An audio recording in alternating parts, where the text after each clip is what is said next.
नमस्कार, Tarun Bharat news bulletin मध्ये आपल्या सर्वांचे स्वागत. आता पाहूया ठळक घडामोडी. आजच्या ठळक घडामोडी. महानगरपालिका स्वच्छता निरीक्षकांच्या लॉंग बुक मधील बोगसगिरी उघडकीस, 21 लॉंग बुकच्या ऑडिटचे आदेश. धर्मवीर छत्रपती श्री संभाजी महाराज जयंती उत्साहात साजरी, नवहिंद प्रतिष्ठानचा 5 दिवसीय कार्यक्रम. LPGचा अवैध साठा काळाबाजार करणाऱ्यांवर कठोर कारवाई करा, जिल्हाधिकारी डॉक्टर मैनाक घोष.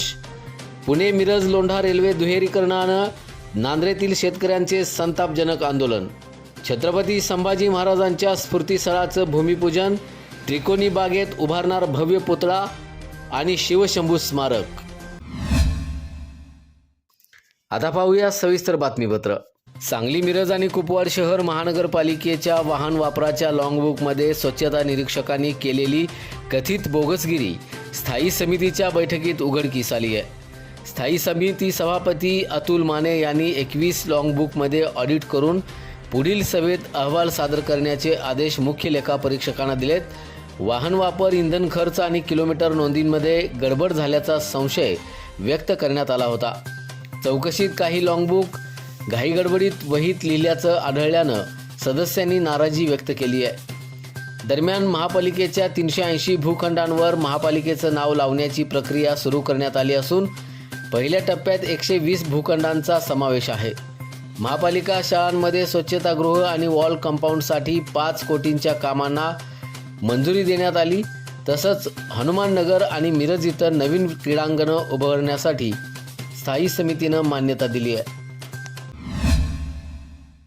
धर्मवीर स्वराज्यरक्षक छत्रपती संभाजी महाराज यांच्या 369व्या जयंतीनिमित्त नवहिंद प्रतिष्ठानच्या वतीनं सांगलीत 5 दिवसीय कार्यक्रमांचं आयोजन मोठ्या उत्साहात करण्यात आलंय.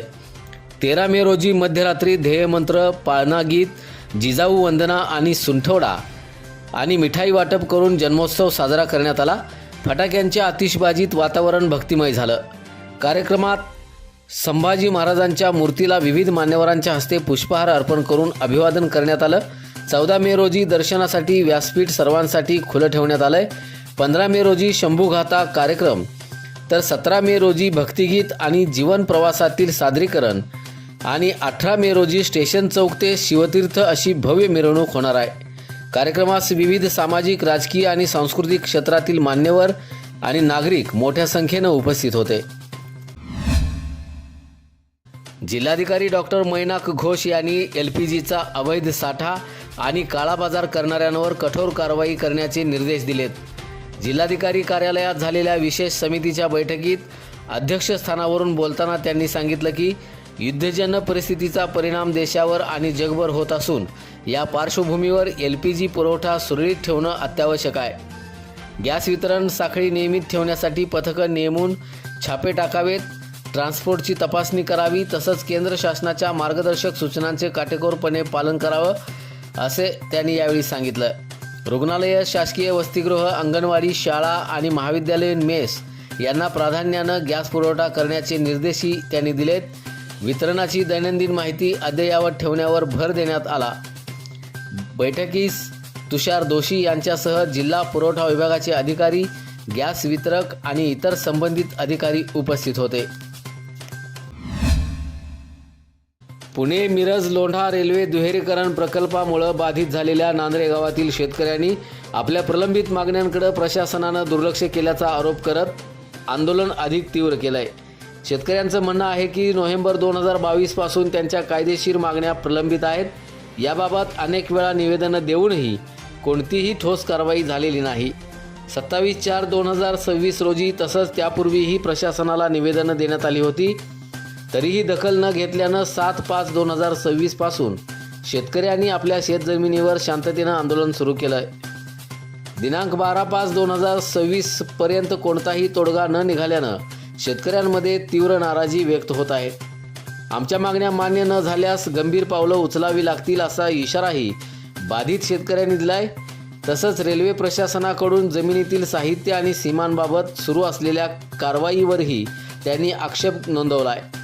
प्रशासनानं तातडीनं हस्तक्षेप करून तोडगा काढावा अशी मागणी शेतकऱ्यांकडून करण्यात येत आहे. सांगली मिरज आणि कुपवाड शहर महानगरपालिकेच्या वतीनं सांगलीतील त्रिकोणी बागेत उभारण्यात येणाऱ्या छत्रपती श्री संभाजी महाराजांच्या स्फूर्तीस्थळाचं जयंतीदिनी भूमिपूजन करण्यात आलंय. गेल्या काही महिन्यांपासून रखडलेल्या या प्रकल्पाला अखेर सुरुवात झाली असून संभाजी महाराजांचा पूर्णाकृती पुतळा आणि शिवशंभू स्मारक या ठिकाणी उभारण्यात येणार आहे. स्थायी समितीचे सभापती अतुल माने यांनी सांगितलं की तत्कालीन उपमुख्यमंत्री अजित पवार यांच्या निधीतून 1,60,00,000 रुपयांची तरतूद करण्यात आली आहे. यामध्ये 12 फूट उंचीचा चबुतरा आणि 14 फूट उंचीचा पुतळा उभारण्यात येणार आहे. शिवशंभू स्मारकासाठी स्वतंत्र आराखडाही तयार करण्यात येणार असून विविध पक्षांचे पदाधिकारी, शिवप्रेमी संघटना आणि कार्यकर्ते कार्यक्रमाला उपस्थित होते. याचबरोबर आजचे बातमीपत्र इथे संपले. अधिक माहिती आणि ताज्या घडामोडींसाठी पाहत रहा तरुण भारत न्यूज चॅनल. तसेच आमच्या चॅनलला लाईक, शेअर आणि सबस्क्राईब करायला विसरू नका. आणि विश्वासार्ह बातम्यांसाठी दररोज वाचा दैनिक तरुण भारत. धन्यवाद.